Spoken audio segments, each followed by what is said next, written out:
Pakane kondo titilaksita hadi curut jamas. Angkusuma Yurara Novi Pramesti S.A. Putri panjenenganipun Bapa Sumanta. Dalasan Ibu Suwarni utawi Ibu Nintong Mak Yoga. Ingkang wijaya saking tlatah Srawung RT 3 RW kali Srawung Gesi Sregin Bumi Sukwanti saperlu.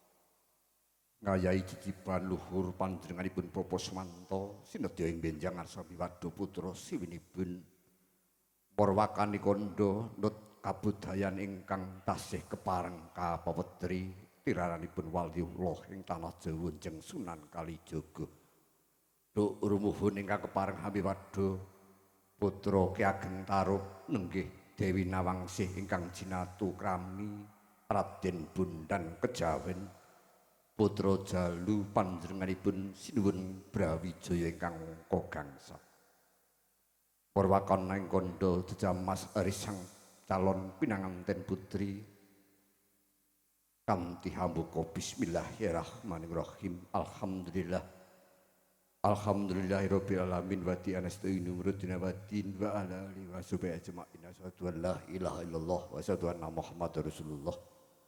Allahumma sholli ala sayyidina Muhammad la quwwata illa billahil azim haula rabbi sori sadri wa ya rabbi ya hauli amma. Karayen katentreman kawilujengan kararjan kabagas parasan mugi tansah jiwa wonten ngarsa andika sami katiti ing sonten ratri kalenggan punika saged nyawiji angestreni jejamas calon pinanganten putri Gentuk Ayu Rara Novi Pramesti SX ingkang keparing sedya ing benjang arsa kabiwadha nut satan ngadak ingkang lumaksana sumangga nun kinarya amurwakaning kondo titilaksita hadicara jejamas risang pinanganten putri Purwomadya Wusonatan manggih orbito kula dherekaken kanthi manungkul pepuja asasanti wonten ngarsanipun Gusti ingkang Maha Widih.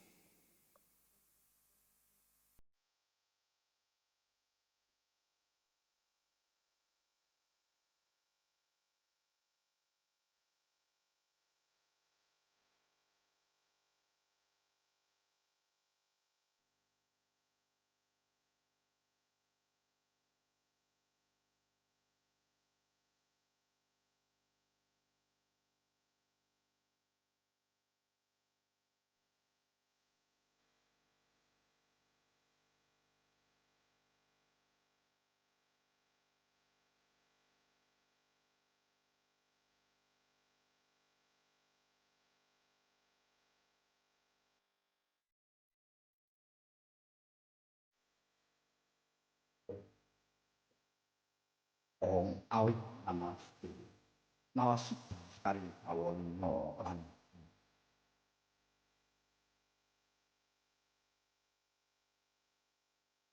terus panjenengan pinabekten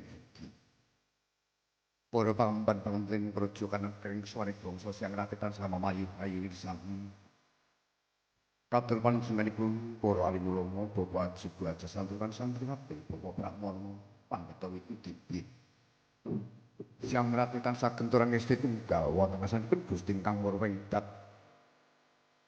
katur panjenenganipun para kadang sanak awit mitra sadhu ing sabuku kula terus kepareng kula hembantara renta ngatos sanggiya ngepilan gendika pangat karep mben sedan kang sangga kinalang ramu jeneng ngaten kinanggo ambuka titilaksita adicara jejamas risang pinanganten putri ingkang kepareng asam dadit kanggo gran jati awujud wahyu palakrami marwakanipun titilaksita jejamas calon pinanganten putri Rama Ibu panjenenganipun Bapa Sumanta dalasan Ibu Suwarni niat saking panggan tedhak angangke amartuwi titilaksita papan ingkang sinedya pinariyasa jejamas calon pinanganten putri wonten ing Sindang Wadari sawusya keparing sedya wonten tirta wening tirta suci cacah sapta pitu ingkang kepareng kasuntak kacawur dadosaken sawiji. Wonten ing Gendhi Pratara mulya pinanggih kangge jejamas risang pinanganten putri sawasna paripurna tumuli sang kusumanya genduk Rara Pramesti miyat saking Tepaswangi Kakang Tirama Ibu tumuju palenggahan wonten ing sembang pangoraken kinarsa jejamas saos kepareng pratet murwakani jejamas Rama Ibu nenggih panjenenganipun Bapak Swanto Ibu Suwarni kalaju winggih simbah wiji simbah ngabdiya kalaju Mbah Ngadiyen Mbah Sutien Mbah Su dalasan Mbah Dun Mbok Sri Mbok Darsi kalaju Pak Tamo Pak Deman Pak Tarmo Mbah Wansi kalaju Mas Yuga dalasan Mbak Rita kinani pantas paripurna jejamas tunggul tigasing rikma sawasa pigas retna sinayasa karwat Sukerta mawa katanem wonten sak ngajenging dalem paripurna tigasing rikma tumuli adicara salajengipun mandi dawet panjenenganipun ingkang hamugati Bapak Swanto Ibu Suwarni kinanggih kangge ambekel dumateng calon pinanganten sarimpit ing benjang ingkang kepareng arsa lelembang yang beberenakku tansah binekahan saking asanipun Gusti Kang Maha paripurna titilaksita adicara mandi dawet tumuli pamungkas nggih adicara tigasing tumpeng utawi tumpeng radya tembung bojana Andrawina pamungkas Rama Ibu ingkang sinedya ndedunah dumateng putra nggih jagunging pratamu ingkang sinedahan tandha paripurnanipun titilaksita adicara jejamas tarisan pinanganten sarimpit menawi sadaya sampun kepareng Raden Pandi Dawet dalasan nganem utawi hangrewat membawa warisan pinanganten putri wonten sak ngajenging para pasti nakang wonten Bathara tinayo kangge hangrewat ceketan warisan pinanganten jagunging pratan kasidedahan lenggah makaten rantaman ingkang sampun kula bewaken wonten kasarta sami kasuwun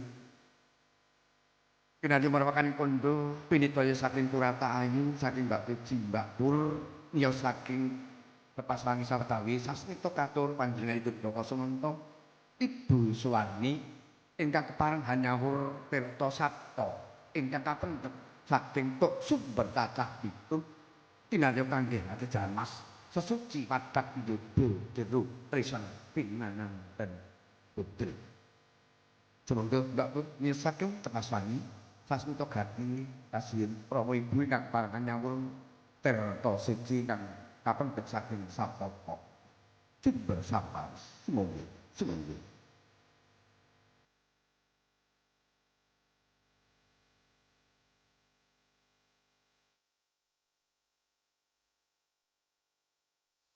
murwakani kondo Mbak Pur kinarya saking Kurata Ayu pinitaya saking Mbak Puji sumbaganing lampah kepareng maranitesaken kasuwun Rama Ibu niat saking palenggahan kinarya arsa nyawur tirta suci cacah pitu sawetawis ingkang kapendhet saking sapta tuk sumber saking sendanging derajat sendanging panguripan lasak panunggalanipun sumangga Mbak Pur kasuwun sasmita gati miyos saking Tepaswangi paripurna hanyawur tirta suci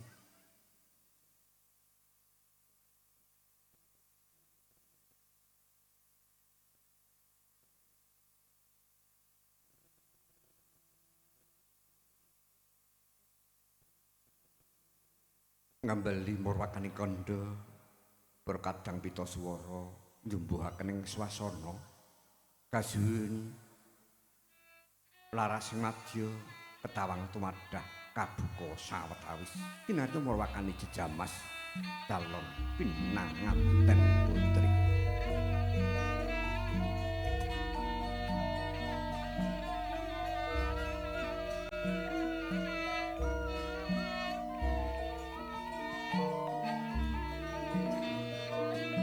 Rong endahing swasana ing ratri piniji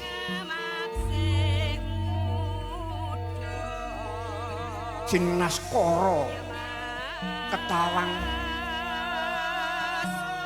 tumadah jenegya asa maminta sing berkah wonten ngarsanipun Gusti ingkang Maha Mirah panjenengan Bapa Sumanta Ibu Suwarni jinegya ing ayun asa mbiwadha putra putrina genduk ayu Rara Novi Pramesti SAK rumuhun anggeni Rangapadi saptotok sumber cacah pitu ingkang sampun kawistara jagat wetan kidul ler kulon gumelar tinupeng cacah pitu sumber sampun kapendhet kinarya kangge sesuci ingkang putri genduk ayu Rara Novi Pramesti sawusnya sadaya tok sumber sampun kepareng kasuntak wonten ing Gendhaga Pratala Mulya tinawur gadya sajuga pratandha sir budi cipta rasa karsa ingkang kepareng kaesti ing benjang titi wanci kawisudan tali darman risang pinanganten sarimbit katengganan widodari cacah pitu nenggih Dewi Nawangsuh Dewi Nawang Wulan Bathari Irim-irim Bathari Tunjung Biru Bathari Lengleng Sari Bathari Gagar Mayang Bathari Warsiki lan Bathari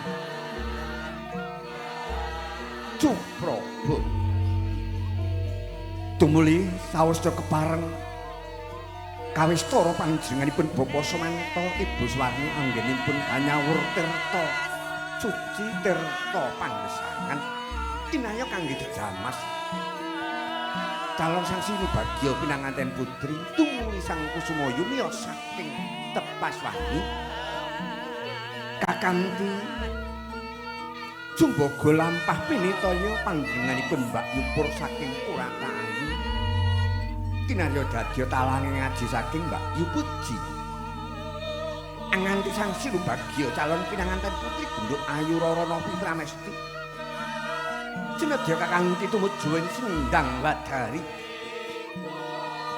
cendanging para widodara widodari kinarya arsa sesuci saderengipun sesuci tumuli sinedya arsa tumadah paminta sing berkah wonten ngarsanipun Gusti ingkang Maha Mirah lumeksana saking Tepaswangi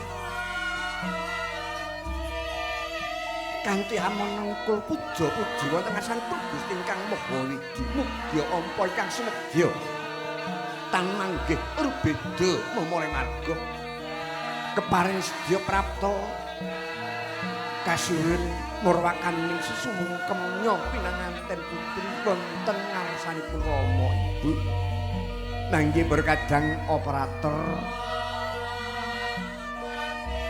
pita swara saged kandhek sawetawis karana request risang pinanganten calon ingkang kabargian ing benjang arsa tumadah nyuwun wonten kasanipun Gusti ingkang Maha Mirah sawasa kepareng prapta daya anjengku mring kalbu sembah semungkem wonten ngarsaning Rama dalasan Ibu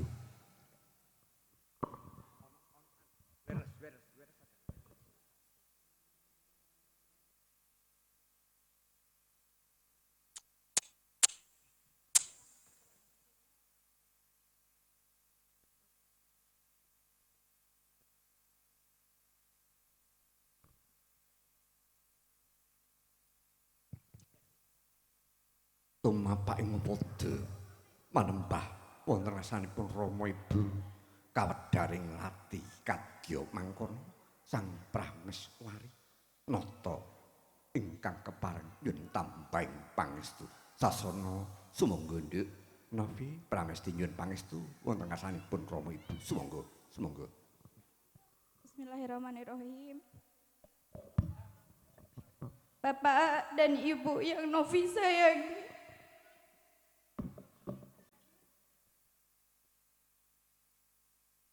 di hari yang cerah dan penuh kebahagiaan ini, perkenalkanlah Novi bersimpuh di hadapan Bapak dan Ibu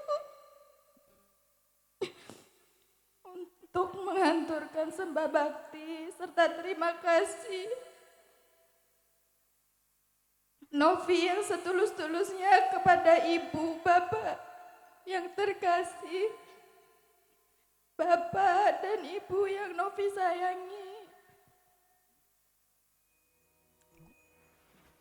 Rasanya tiada kata serta kalimat yang pantas dan dapat melukiskan rasa terima kasih Novi kepada Bapak dan Ibu. Karena selama ini Ibu dan Bapak telah merawat, membesarkan dan mendidik Novi sejak dalam kandungan sampai dewasa. Betapa Bapak dan Ibu melakukannya penuh kesabaran, perjuangan, dan penuh limpahan kasih sayang yang tidak terhingga besarnya kepada Novi. Cinta dan kasih Bapak dan Ibu merupakan anugerah terbaik Allah yang akan selalu syukuri dalam hati dan jiwa, yang tidak dapat dibalas dengan suatu apapun.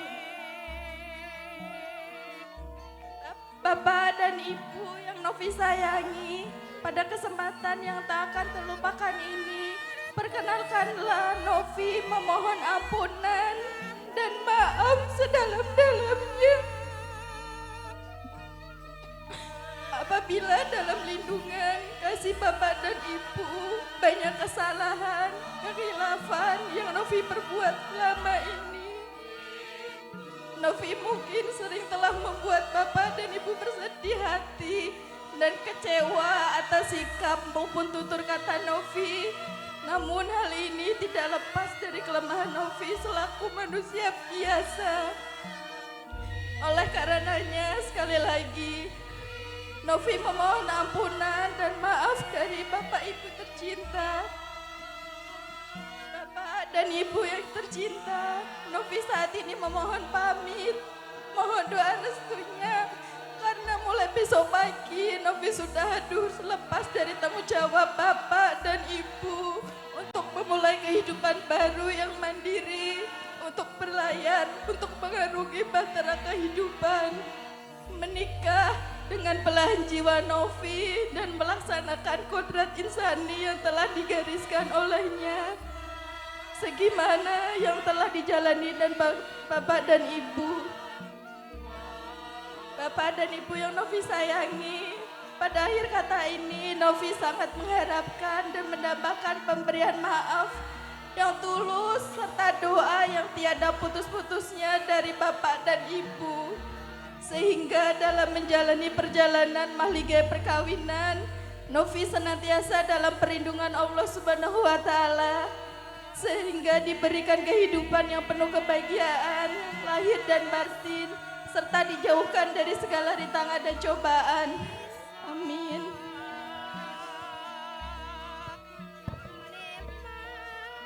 rumangsa gregleh bayu otote wong tuwa ger anakku Nini Pramesti ora ngira ora nyono anggone wong tuwa kula entah kuncungan lumekaning geluk wong tuwa anggone ngupaya boga dalasan wastra mring sliramu ora ngerti rina, ora ngerti wengi, ora ngerti wayah panas, ora ngerti wayah udan. dening Titiwanti sliramu sinedya ngipatke bebujangmu tumuju ning alam kadewasan iya nggih nanging banyune wong tuwa iki coba sawangun darah dagingmu para pepundhenmu para pinisepuhmu kang kepareng prapta banyune wong tuwa aja nganti nglirwakno para sesepuhmu ngorake diramunyun pangestune para pepundhenmu ya kula nggih Ibu Rama pamuji pandonga panjenengan ingkang kula estu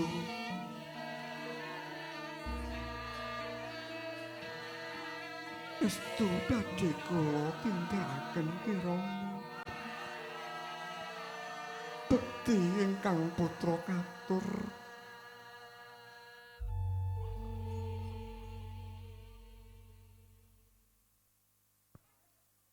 iya ya nduk anakku Novi Pramesti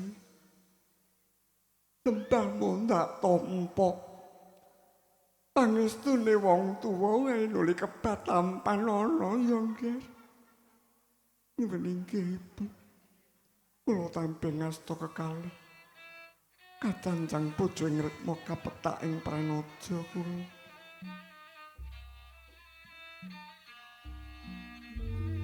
Rama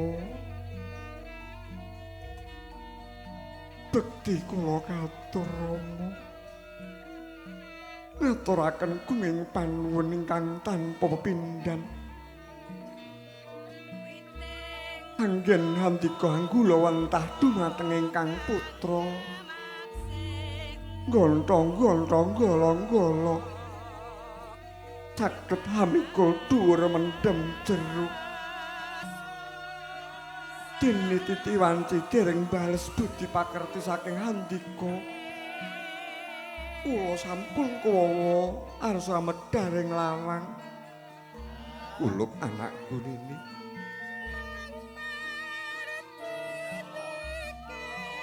wis dadi Titiwancine wong tuwa anggoning kula wentah marang siramu banyune wong tuwa sakloron ya nggih Gusti Katon kuwi para sesepuh para pinisepuh para pepundhenmu mula kana ora ge nyuna bekti ana simbahmu Mbah Wiji Mbah Ngadiya pangestu paduka nggih Mbah ingkang kula suwun amung sangu donga pangestu paduka ingkang badhe kula gembol ngantos sak puputing jaman kula iya nggih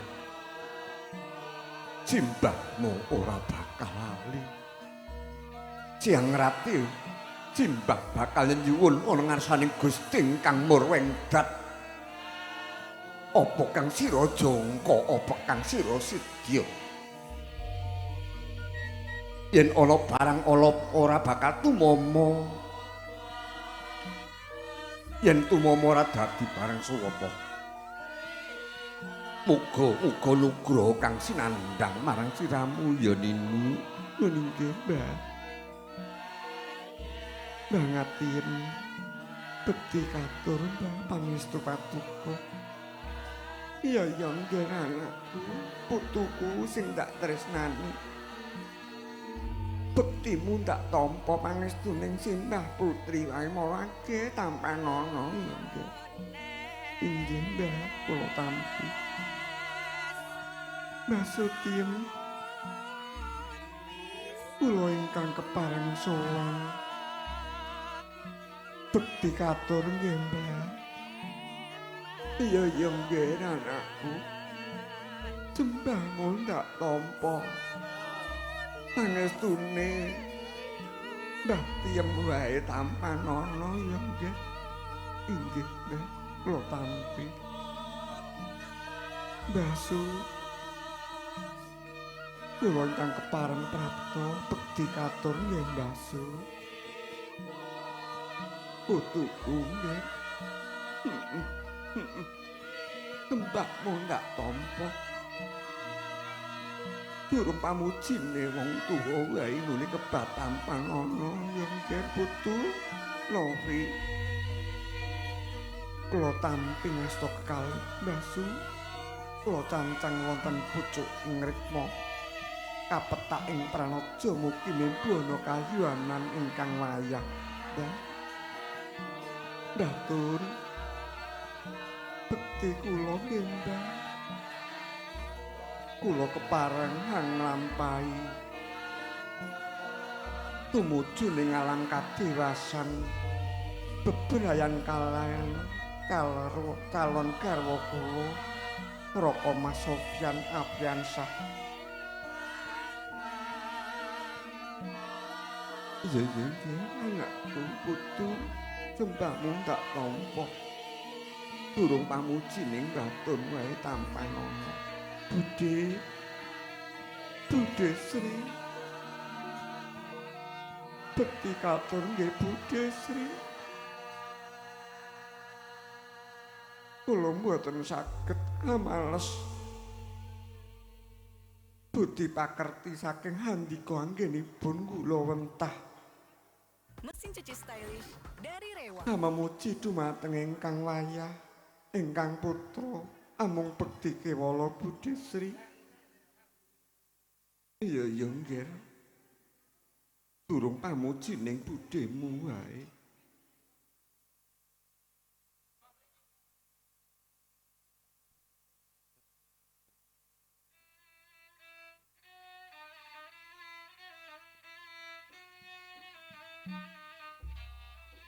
Budhe Darsi kepareng kula sowan dodok kori handika amung kula kepareng aturaken bekti kutur wonten ngarsa papada panjenengan Budhe.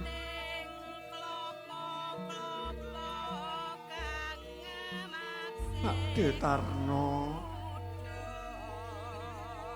putra handika Novi ingkang kepareng sowan Pakde. Durung pamuji panjunga panjenengan nggih Pakde Tarno. Ing kula ing manah kula tansah angrantu pamuji panjenengan. Mugi anggen kula ing benjang ambuka bale soma nitih baitaning katresnan lelumban madyaning bebranagung. Geganden koncan kalian garwa kula Raka Mas Sofyan Apriansah tansah barokah tansah nglampahi napa ingkang dinawuhan dening ngarsaning Gusti ingkang Maha Wikan nggih Pakde. Pakde man bekti katur boten katalumpen Mbah Warsi. Bekti ingkang wayah katur nggih Mbah Warsi. Pakde Tarno kula ingkang kepareng sowan ngaturaken sungkem bekti katur nggih Pakde Tarno. Iya nggih anakku, sembahmu tak tampa. Pangestuning pakdemu wae nuli kebatampan ana. Pakdemu bakal hanjur ngangestreni apa kang sira sedya ya nggih Pakde. Mugi Gusti hanjam panganapa kang sira bakal nglakoni rukuning agama. Muga dadi barokah. Aulaka wa barokah alaika wa jamenaku mofil khair. Mas Yoga rayi handika ingkang kepareng sowan pangestu panjenengan nggih Kakang Mas ingkang kula suwun mugi rayi handika ingkang kepareng nglampahi bebrayan tansah jinangkung saking ngarsaning Gusti ingkang Maha Wikan. Iya Di. Amung Kakang isane mung didonga muga rahayu rahayu kang tinemu widodo ingkang sinedya. Mbak Yu, Mbak Larse, bekti ingkang rayi nggih Mbak Larse. Ya diajeng ndak tampa sembahmu bektimu. Pangestuning kakangmu wae kuwe kebatampan ana mining Jupra tampi durung pamuji nggih. Ndak Larse. Paripurna para sesepuh, para pinispuh anggenipun lumunturing donga pamuji wonten ngarsanipun Rama dalasanipun. Tumuli kasuwun panjenenganipun Bapak Sumanto, Ibu Suwarni ngandhik ingkang putri tumuju wonten ing Sendang Wadari. Cinedya kakanthi arsa jejamas ing meku papan dununging para widodari Apsara Hapsari kakepan Ngejawanta ing kakepan Anglelugir ing Taman Mahendra Kaca. Pramila dhateng mokal sesekaran kang mancawarna tinembenging siriwarna wonten ing Gendi Pratala Mulya. Kinarsa arsa jamas sang sinubagya calon pinanganten putri Genduk Ayu Rara Novi Pramesti sarjana akuntansi. Kinarya marwakani kandha jejamas kasuwun Bapak Sumanto.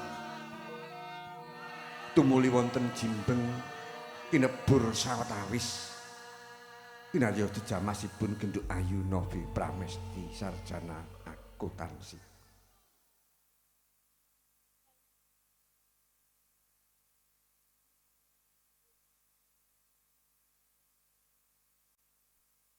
Tumuli sang sinubagya asoka jejamas dening sang su boga lampah juru pangis pinitaya panjenenganipun nenggih Ibu Purwanti. Kinarya amarwakani jejamas sang sinubagya calon temanten putri nenggih Genduk Ayu Rara Novi Pramesti sarjana akuntansi. Kaping 3 kinarya hambuka jejamas asta Genduk Ayu Rara Novi Pramesti mangke katumadahaken wonten ing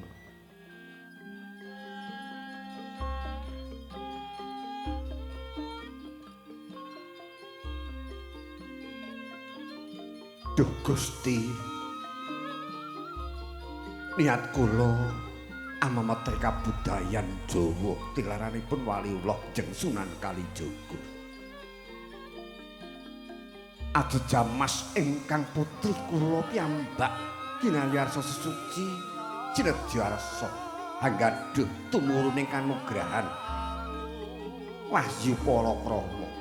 Genduk marake sawiga siaga gondelana ing atimu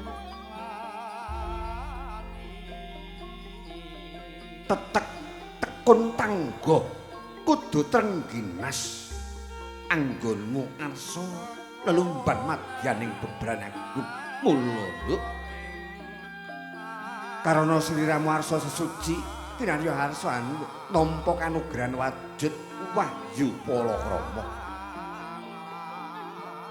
sinambrama gayuh kanugrahan suci kudu sarana resik njaba jero mura Rama Ibu kang kinarya arsa hanyeceni marang siramu dhateng katalumpen para leluhurmu ya kuluk. Paripurna panjenenganipun Ibu nintong mayoga tumuli kasuwun Simbah Wiji. Mbah Wiji kasuwun daya nyaket. Sumangga Mbah Wiji nggih dipun tuntun riyin Mbah Wiji nyaket ingkang wayah Genduk Ayu Novi Pramesti.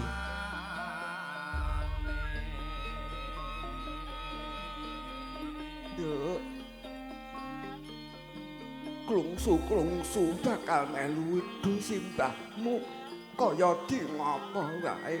Wong tuwamu kuwi biyen sing ukir jiwa raga. Ana sajroning kandhutaning simbah 9 sasi 10 dina. Ora ngira dene siramu putuku wis ngancik ing alam kadewasan kene, Nger. ujubing simbah amung memuji muga lestari anggonmu bebrayan. Inggih simbah tunging panuwun. Nggih Mbak Pur, simbah kalenggaken malih paripurnipun Mbah Wiji, Mbah Ngadya, monggo Mbah Ngadya, laju kewala Mbah Ngadya nyeket mangke hadhe jamas ingkang wayah kaping 3. Pasundulan syukur ngantos dumugining delamaan Mbah. Nggih, ampun bokongi. Nggih, leres. Saking pansundulan rikma Mbah, bun-bunan mangke nggih dening kang wayah sampun kepareng tumadah ing asta mangke dipun sukaning tirta kinarya kangge ambasuh pasuryan dimen pasuryanipun ing benjang kados Hapsari tumurun cumorot Padya Surya kembar. Pasundulan Mbah. Nggih. Nggih. Sapusna paripurna simbah Ngadya kasuwun. Mbah Ngadya monggo. Dipun sayang Mbah, dipun sayang ingkang wayah. Kaping kalih Mbah, wis bae siji wae. Soale Mbah yo jarang nyayang karo Mbah Putri, mulane kok ora gumreget. Monggo Mbah Putri. Mbah Sutyem kaping 3 pasundulan ngantos Jonggo Waradin wi pamidangan dalasan delamaan.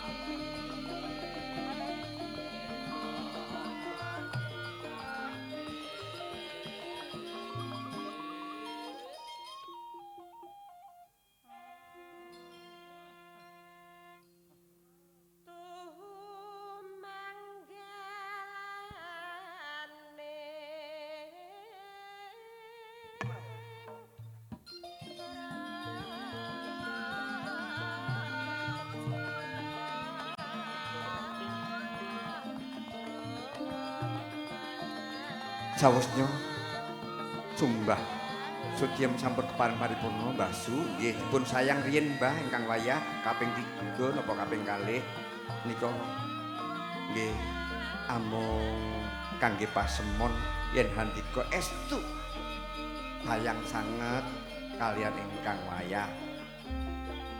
Sawusnya Mbah Su kasuwun Mbah Tun, monggo Mbah Tun saking pasundulan Mbah nggih. Saking bun-bunan pasundulan ini menika bun-bunan. Bun-bunan Waradin pamidangan nggih ngantos dumungkinipun delaman sadaya Waradin. Nggih kangge kinaya sesuci sesekaran ingkang manca warna punika hamung pasemon kapendhet sekar ingkang arum murih amrik sunduling pamiwatan ing benjangipun Sang Sinubagya calon pinanganten putri. Paripurnanipun Mbah Su kasuwun Mbah Tun, monggo Mbah Tun.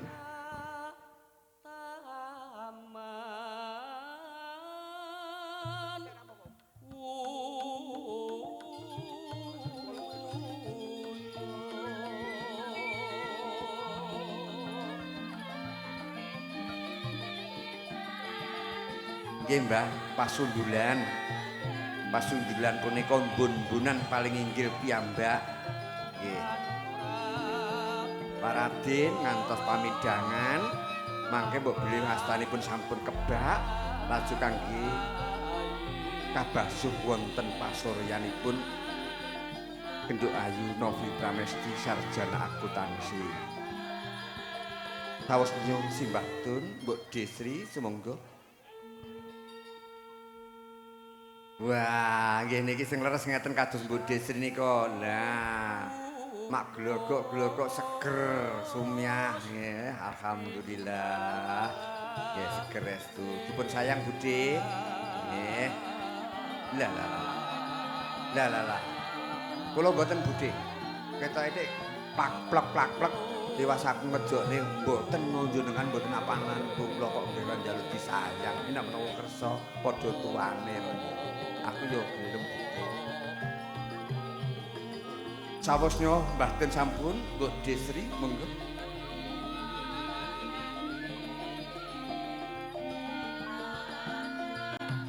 Nggih, Waradin Budhe. Waradin. Pamidangan kiring kanan, kanan kiring Waradin, pasuryan pasundulan kaping 3 sampun kepareng Waradin. Alhamdulillah. Sawasnya Budhe sampun.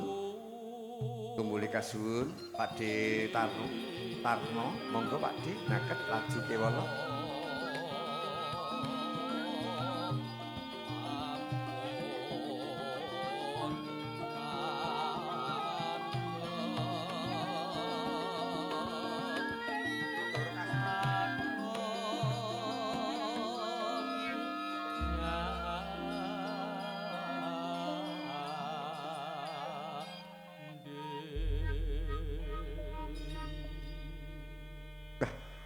Kadang operator jan ya tanggap njubuhake swasana.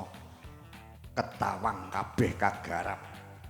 Ketawang kinanti sandung terus pamuji tumadah lajeng mengke kasuwun ketawangipun sinom rog-rog asem kinarya kangge jejamasipun calon pinanganten putri Genduk Ayu Rara Novi Pramesti.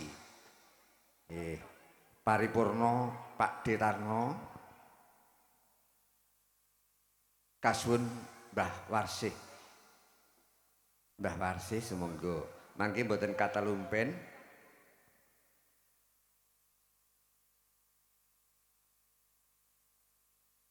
Saking pasundulan Budhe, Mbah, saking pasundulan nggih. Pamidanganipun nggih dicaosi tirta.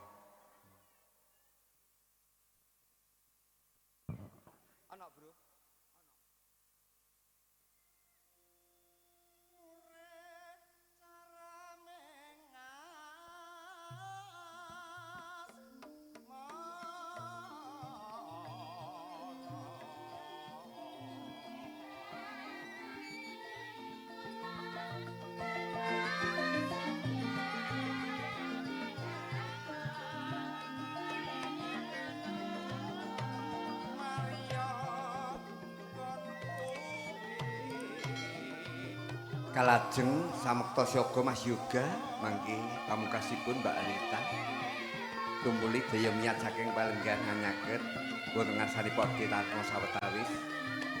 Monggo Mas Yoga daya nyaket ingkang rayi kepareng dika anjejamas ingkang rayi nderek amemuji hanggula wentah golong-golong udang-udang Duk rikala semanten ingkang rayi tasih timur gendong diojong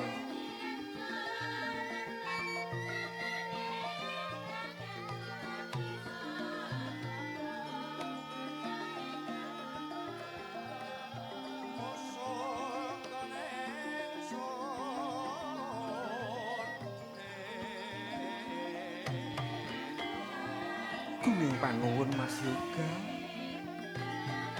Dika kepareng anjejamas ingkang rayi matur nuwun nggih Mas Yoga.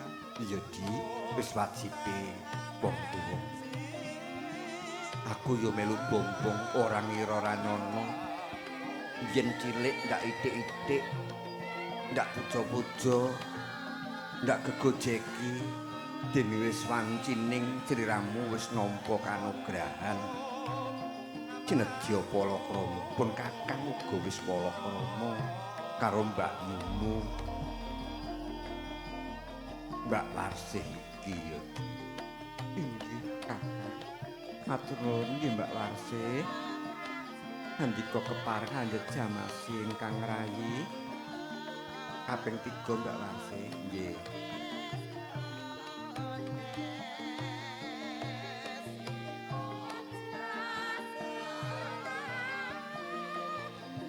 Dipun sayang riyin Mbak Warsih ingkang rayi. Paripurna jejamas tumuli wonten Gendi Prataya mulya kinarsa wudu sawetawis. Mbak Pur kinarya sasmita gati sang sinubagya calon pinanganten putri asa wudu sawetawis. Paripurna wudu mangke nembe tigasing rikma. Bapak kalasan ibu anyaket ingkang putri Nduk, Novi Pramesti wudu sawetara ya nduk donganing wudu aku percaya sliramu wis hafal kanthi bismillahirrahmanirrahim nawaitu wudu ali rafil hadasi sakhori wadho lillahi ta'ala kinarja sliramu ing besuke sinedya arsa gayuh kanugrahaning dadi awujud wahyuning palakrama muga-muga binerkahan sliramu kang kepareng lelumban ngadyaning bebrayan agung nglakoning urkuning agama awujud palakrama ya Nduk. Nggih.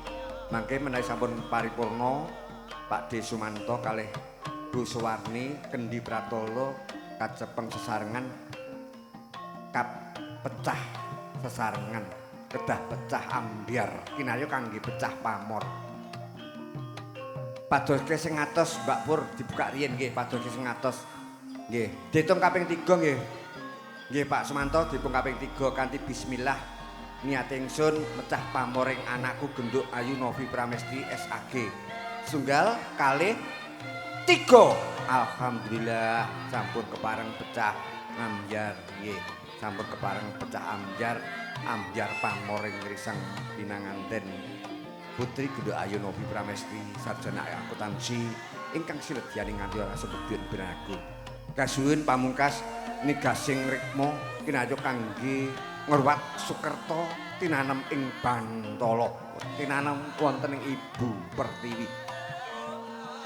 Dimen tan wonten urbeda memoling marga sang sinubagya calon pinanganten putri ingkang keparing sedya nitih baitaning katresnan pidak ing jempol bebarengan kalian calon garwanipun Sang Bagus Sofyan Afriansah sarjana wah jan iki gelare akeh himen ora STR SNDS padha karo MC-ne San ST.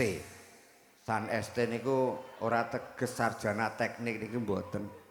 San bakule sate Sragen anake Pak Dono anggere ana san sate nggih kula. Oh bakule sate jebule. Rumah sekolah sak sarjana teknik mboten kula mung sarjana pedhus ngoten mawon pun dina golekane wedhus lha mriki niki langganan kula nggih kathah sing nyetori kayu nggih piantun mriki areng nggih piantun mriki kathah. Pemaneh dulur kulanang bayane mriki bangsane Pongki niku lho.